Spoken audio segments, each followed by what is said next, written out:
Thank you very much. Thank you very much. If I may go to now what's happening in Armenia to the Minister of Healthcare, Arsen Torosyan. First of all, thank you very much. I know how busy you are now in this time and how big pressure you got from what's happening in Armenia. And of course, one of the challenges that you're facing, how to handle this all in a situation when nobody really knows all the answers. But what's going in Armenia? What is the main challenges? How the international community can help you, if we can help anyway.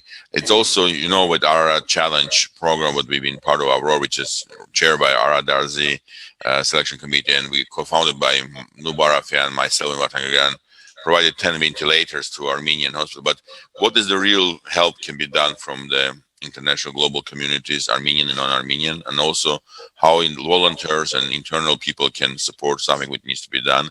What do you see the key challenges and key issues that you are now handling in Armenia?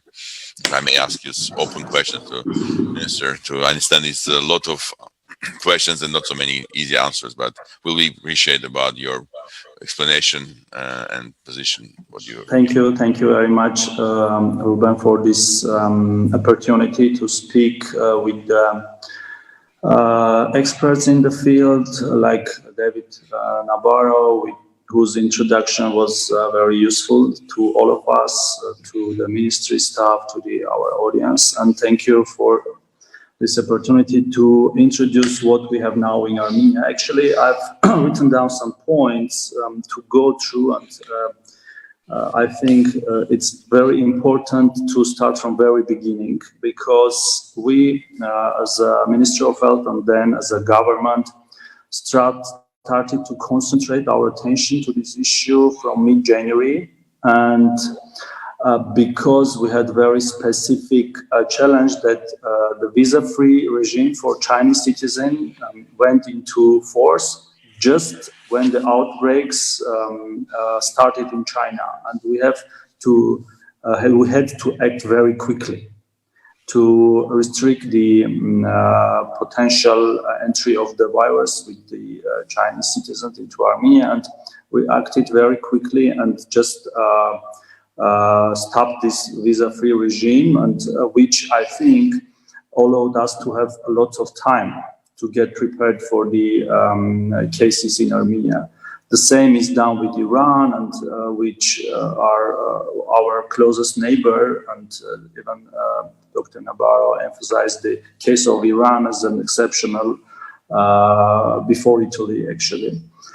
And we had to act very quickly, and we succeeded, I guess. The whole government mobilized their resources. Decision-making processes are done very quickly. We had even actually adopted a government decree that interagency body created in the in the end of the January, which coordinated all the things through now.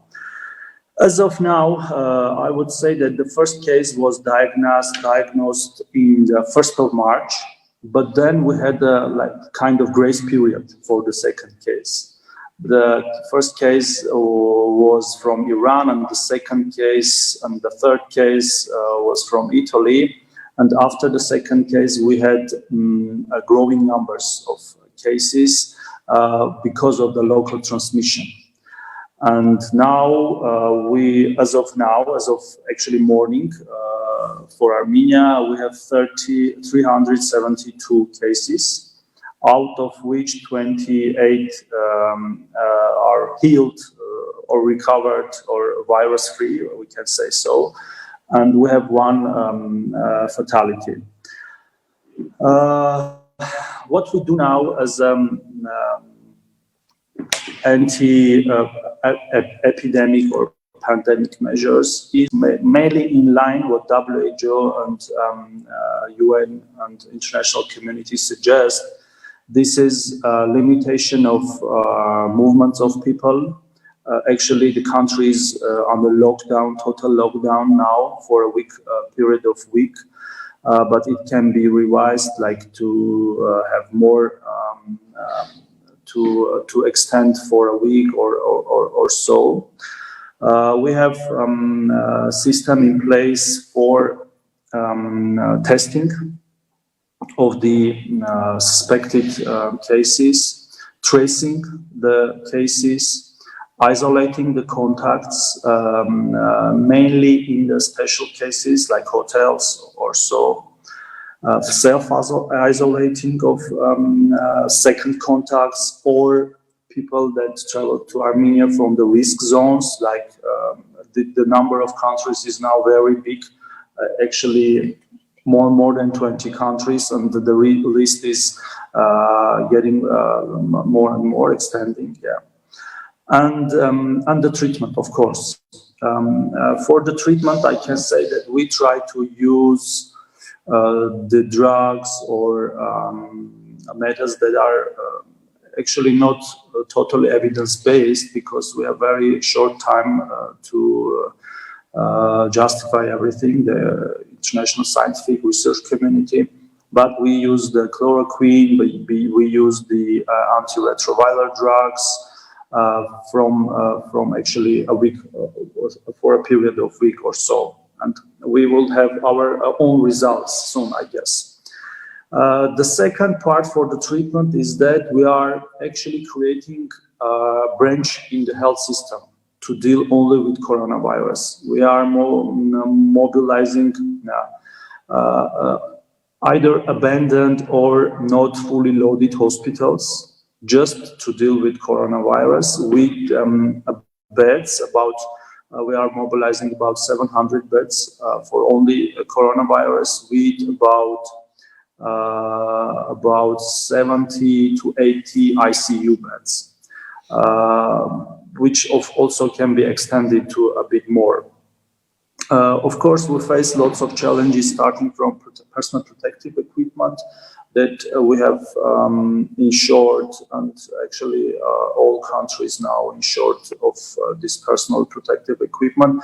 But this is very keen and very crucial to break the transmission cycles, because if medical doctors, like in Italy, or nurses get infected, they transmit the disease in hospitals, and the people who are sick and who have chronic conditions, or our elderly citizens can get infected, and we will have, actually any country would have lots of fatalities. So the personal protective equipment, I think, is more important than even having ventilators in ICUs.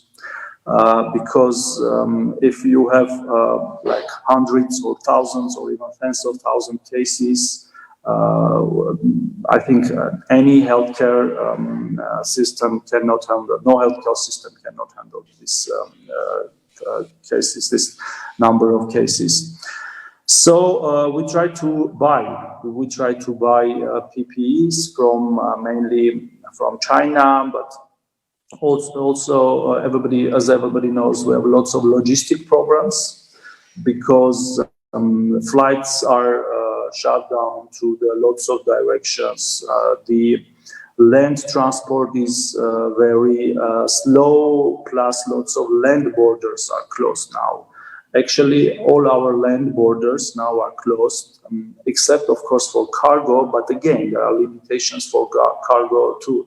For instance, if the driver of a truck has a high temperature, he's not allowed to enter the country, to Armenia. So we mobilize even our air cargo resources to have charter flights from different countries for PPEs and equipment, plus charter flights to actually evacuate Armenian citizens to Armenia. For the international support, of course, we started to involve our all international partners, starting from UN agencies. This is mainly, of course, WHO, European office and Armenian office. UN, other agencies like World Food Program is trying to help us to get some PPEs and equipment, tests, of course, the tests too. I would refer a bit to tests. We use only PCR tests and try to stick to them and have more capacities to do PCRs, and we try to avoid rapid testing. as our specialists suggest that they are not very specific and sensitive. And we see now the international media reporting that several countries failed to introduce this testing, like screening for systems, because of the flaws in the tests, mainly again coming from China, Spain, our neighbor Georgia, and we try to increase our capacities only for PCR testing. It is very difficult, it is very expensive, but it is very correct, I guess. And for the other international support and coordination, we work very closely with our neighbors countries. So except from the transnational organizations like UN or WHO agencies, we try to work closely with our neighboring countries, with Russia, from which we get a lot of support, mainly for testing equipment. With China, we work very closely with China, and we see that China is trying to help more and more countries, and using their technical experience, how they did, how they succeeded, plus using their capacities to provide the PPEs and equipment. Of course, Armenian community and Armenian diaspora also helps us, mainly from US. And we are continuing to these efforts to see how they can continue to help us. Though we understand that US is now another burning point or area in the map of the world, but I think that this cross-country or cross-national support can help nations like Armenia have face this challenge with less damage, I guess, because now we are in the phase of damage control, something like that. And for the economy and for the health system particularly, and for the spread of the disease. So again, just summarizing what I've said, we do stick to the proposals from the WHO and other international partners to find suspect cases, to test them, to trace them, to isolate the contacts, to treat them, and break the transmission cycles as much as possible.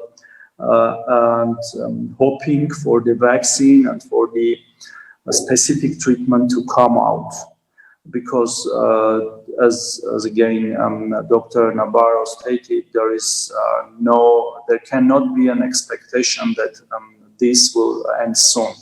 We have to get ready for the long-term interventions, and all governments actually have to do this, and I can say that Armenian government understands this, that this is not an issue of one or month, and we have to be ready for these long-term interventions. I would be very happy to answer the specific questions if there are. Thank you.